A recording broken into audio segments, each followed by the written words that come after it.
Hello, everyone. Welcome to the President's Corner of the August newsletter. Do you all remember what we've said in the last couple newsletters? We've been interviewing business partners. So, without further ado, let me introduce our home inspector, Mr. Greg Strump.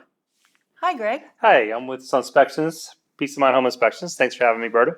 You're welcome. So, let's start out with just telling us a little bit about you, your business, how you got started, and then we'll go on from there. So before I was with doing home inspections, I did 16 years. I put in with Home Depot. Was doing building with my brother's general contractor, and so getting the home inspection seemed to be a no-brainer. I started in 2009, met a lot of you folks, worked with all you great people over the years, and been going through these houses. I do quite a few each year, and I love it. I love St. Augustine. I love going through these houses. It's different, new, exciting. Be surprised at some of the things we find. Definitely. We just did a home inspection and had a pleasant surprise, but we won't bore you with that.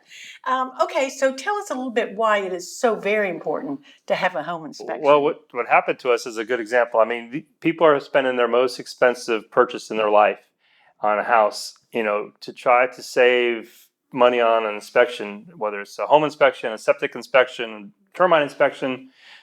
I don't know why they would want to do that. I mean, when they're trying to protect themselves, when we do these home inspections, we want to make sure there's no surprises. And the house that we just came from was actually a good example because the roof was just put on. The house was built in 2002. The roof was just put on in 2019, and you could see the stain, but you would just assume it's dry. Well, it wasn't. It was wet, and there was mold, organic growth behind the drywall, and it's going to have to be cut out and remediated. We're going to have to get the roofer back out there to fix the leak, which is something that, without a home inspection, never would have done. And it could have been a continued leaking and continued having growth and mold spores go out through the house and can cause a big issue.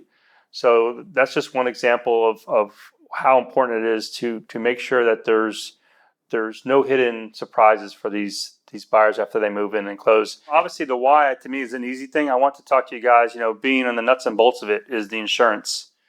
Getting insurance, with these older houses, some insurance companies like State Farm, they want it on a 7-year-old house, a 7-year-old townhouse. They want a 4-point inspection, which is crazy.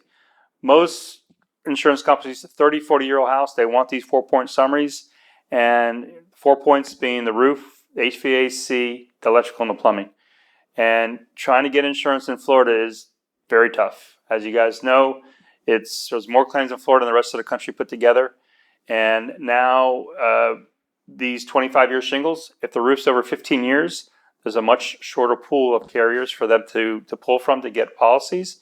And if they do get a policy, it's going to be a lot higher than normal. So what that means, you as listing agents, if you go into a house and you have a customer that wants to list their house and it's an 18, 19, 20-year-old roof, you need to highly encourage them to put a new roof on, even if there's nothing wrong with it, because it's going to be a challenge for them to get insurance for their buyers when they do get a buyer.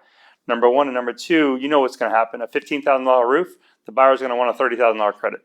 So as listing agents, that's something you need to look for is those roof. Anything over 15 years, you got to be really conscious of. And that's if it's an architectural shingle. If it's a 3-tab asphalt shingle, 12 years is the number. And those are 20-year shingles. But, the insurance companies, they're tightening down because they're trying to pay for all those free roofs with all the little bit of hail damage we had and all the claims that have been made over the last several years. So wind mitigation is one other thing. So a lot of the 4-point, that's your summary, and that's whether you can get insurance, yes or no. The wind mitigation is if you can get a discount for your insurance. Now, the last codes that we're going off of are 2002. So basically, if the house is built in 2004, the insurance company shouldn't ask for a wind mitigation unless you have a new roof after 2004 because they know it was built to that code and they should already give them those credits. But a lot of times, you get new agents and they just automatically want the wind mitigation. Well, they shouldn't, have to charge for something that's already going to be there. Now, I understand if it's a new roof, like this house was built in 2002, which is kind of in that gray area, but say it was built in 2006, if the roof was put in 2019, you still would want a wind mitigation to get the permit and all the information verifying that roof was put on. And the wind mitigations, it could be a huge savings, especially if clips weren't on the previous policy and we find clips. that could be thousands of dollars every year for them. So definitely the litigation is something else to look for. So, I've been a realtor for 19 years, and it never fails. I learn something new all the time. So We all do. Things change. Yes. And things change. So for all of us, even new agents, old timers, or whatever, it's just good to know your home inspector, to talk to them when you're listing or when you've got the buyer. So it's just very important to find out everything so they can have a good transaction. So, Greg, we thank you. Thank you so for much. all your information. And he's off to Cabo, so Easy. we're going to let him go. We're going to let him go. So Send emails if you want to talk to me. that's right. That's right. So thank you very much. Thank you. Greg.